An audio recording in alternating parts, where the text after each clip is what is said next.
আইপিএলের ৪৫তম ম্যাচে নরেন্দ্র মোদী স্টেডিয়ামে মুখোমুখি হয়েছিল গুজরাট ও বেঙ্গালুরু। বেঙ্গালুরু প্রথমে টসে জিতে গুজরাটকে ব্যাটিং করার আমন্ত্রণ জানান। গুজরাট প্রথমে ব্যাট করতে নেমে নির্ধারিত ২০ ওভারে ৩ উইকেট হারিয়ে ২০০ রান সংগ্রহ করে। গুজরাটের ওপেনাররা ভালো শুরু করতে পারেনি।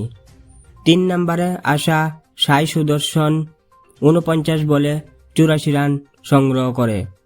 ৪ নম্বরে আসা শাহরুখ খান ৩০ বলে ৫৮ রান সংগ্রহ করে এবং সবশেষে ডেভিড মিলার ১৯ বলে ২৬ রান সংগ্রহ করে অপরাজিত থাকে।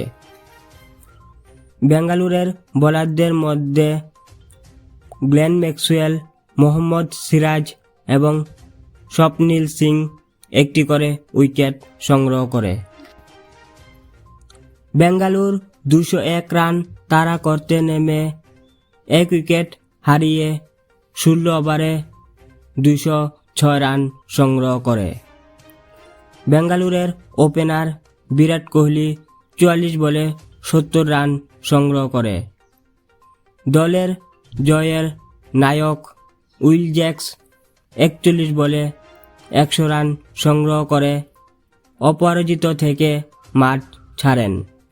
গুজরাটের বোলারদের মধ্যে একমাত্র সাই কিশোর একটি উইকেট সংগ্রহ করতে পারে। এবার কি পারবে বিরাট কোহলি সর্বোচ্চ রান করতে? আপনাদের মতামত অবশ্যই কমেন্ট বক্সে জানাবেন।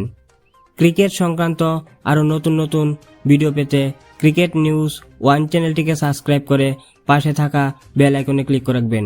ভিডিওগুলি ভালো লাগলে লাইক ও শেয়ার করবেন।